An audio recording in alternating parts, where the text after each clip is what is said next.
Hi everyone, today I'm going to make you a slab of turquoise valued at over $10,000. You're not sure? Believe me? I wouldn't believe me either. It's actually simulated turquoise and it's not worth anywhere near $10,000. Welcome to Rocket Rose Art. My name is Jeff. Today's video is a little bit of fun, but it does give you something that can be used in other projects and that you can cut some cabs out of. I'm going to make some simulated turquoise. Now this video was inspired by Kenneth. Kenneth asked in a comment how to make this, and I did give him some details, but on thinking about it I thought, why not make a video? So this is the material I'm talking about, and you may be familiar with the reactions between different glasses. This we're using turquoise and we're using vanilla. Now turquoise contains copper, vanilla contains sulfur, and the two of them when fused together do react, and you get that dark boundary between the colours. Now making it is quite easy. A couple of things to consider, but I'll cover those in the video. I have cut a cabochon out of this material in another video, and I'll have a link to that in the description and also another link at the end of this video. So I'll get on to making that shortly. Before I do that, if you are new to my channel and you haven't been here before and you do like the videos and want to see more, please consider subscribing and hit that like button. I'd appreciate that. I just want to remind you that the glass I use is all Bullseye 90 COE. I usually fire on thin fire paper, and I generally fire polish on boron nitride. Now the glass that you'll need in this project are French vanilla, which is 0137, and Coarse Frit, and excuse me, turquoise, which is 0116. I don't have any Coarse Frit of turquoise at the moment, so I'm going to show you how I would make that frit.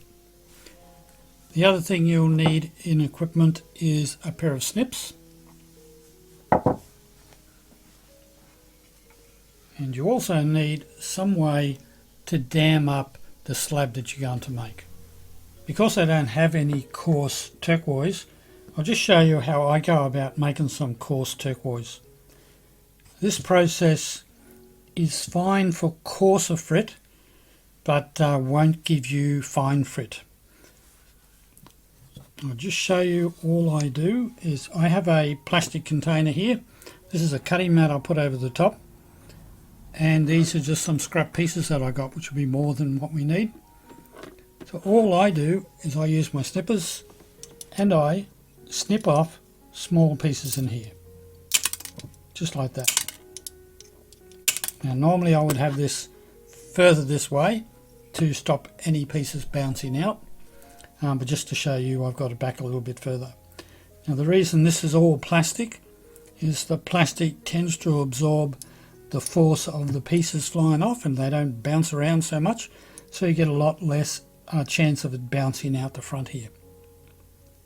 So it's a simple process. You just need to chop off little bits and just keep doing it. Go through all your scrap, and at the end I'll show you how I separate out the larger pieces from the finer pieces. So I'll continue and I will cut all this up, and then I'll come back.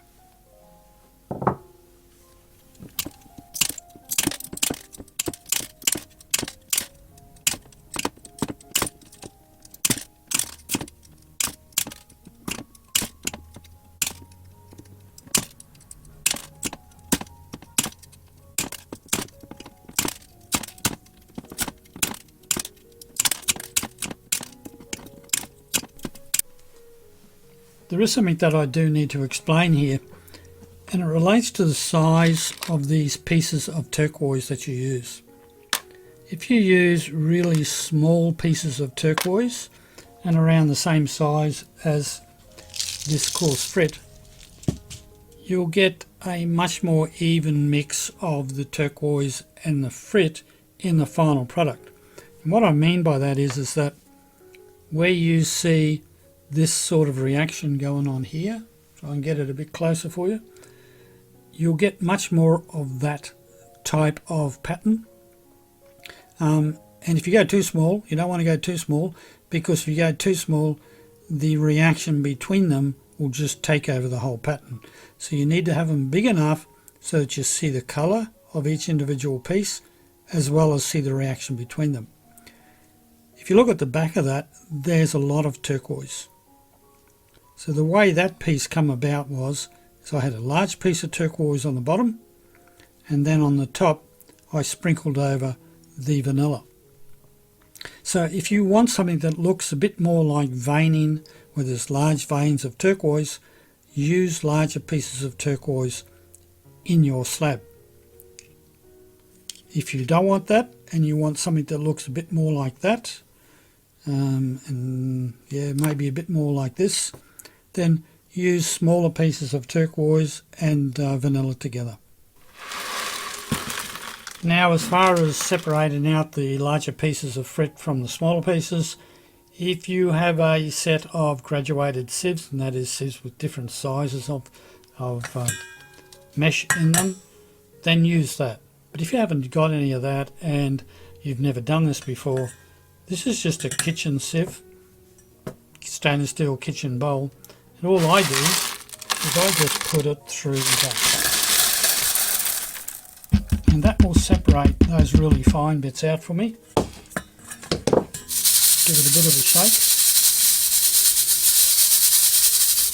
And you can see it's taken out the really fine bits for me. And that leaves me with reasonable sized pieces. Now I only need reasonably large pieces, so I would then be able to go through and pick out the larger pieces that I need. Now I like to have all my frit washed, so I'm going to go and wash this frit here that I've just made, and I'm going to get some of this over here. I'm actually going to wash that as well, and that's just to get rid of any fine glass lying around in there that I don't want to be in the mix. After that, I'll show you how I set up the dams. I'll just explain what I've got set up here. You will need something to dam with. These are pieces of an old kiln shelf that I cut up, and you can see here I've lined it all with thin fire. I've got a piece of thin fire on the bottom, and I've cut small strips that run along each piece and in between where they butt against each other. So each piece is held by the adjoining piece, so that all the thin fire will stand up and won't be a problem. Of course, you don't have to use thin fire, you can use whatever you are currently using as a separator.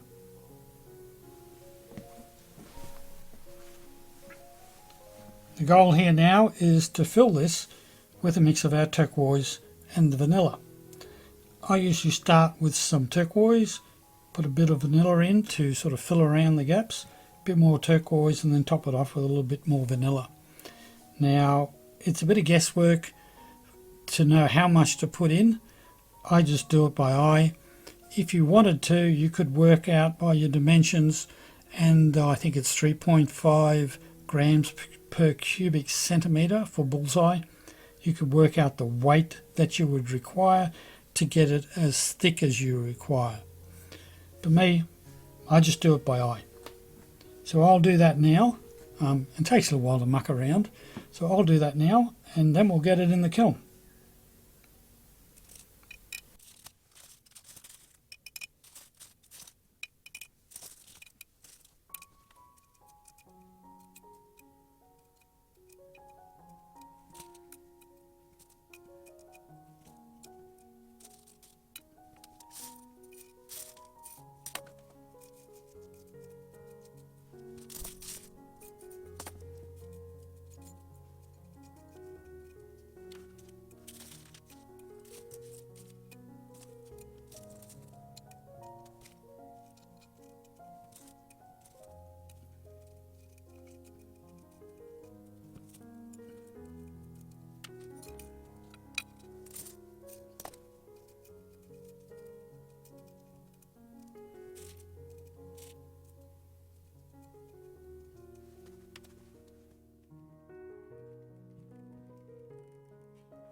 I just wanted to show you this up close so you can see that really complex and interesting pattern in there.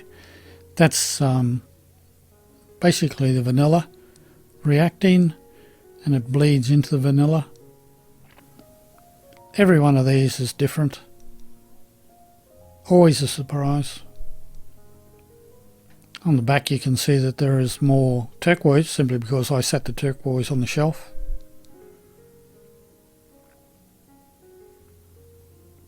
But very hard to go wrong. Now there are a couple of things that I think I should talk about here. As far as making this slab, I focused on the turquoise in that I've got larger pieces of turquoise. You could have larger pieces of the vanilla and smaller pieces of the turquoise, and you may end up with finer veins of the turquoise, which may look quite interesting. Don't forget there are also quite a few other colours that do react together, so you could try different colours. They won't look like turquoise, but they will, I'm sure they'll still have a really nice pattern. Now I normally make this and I cut it into cabochons, as I mentioned before. So no, I don't think I will do it this time. I think actually I'm going to slice this up and treat it like a pattern bar, and then I'm going to cut it into little 6mm slices and use it in another piece, and I will make a video about that so you can just see how that works. Now what else have I got to say? That's about it, I think. Oh, thank you very much, Kenneth. If you hadn't asked me that question, I would not have thought of making this video. So thank you very much for that. I love the comments, and please keep the comments coming because I get a little lonely here sometimes. Now, if you want to watch a couple more videos, you'll find one of them up here is that one about cutting that cabochon. Another one I think is a playlist. And please don't forget to subscribe if you're interested. Hope you enjoyed it again, and until the next time, I'll say bye for now.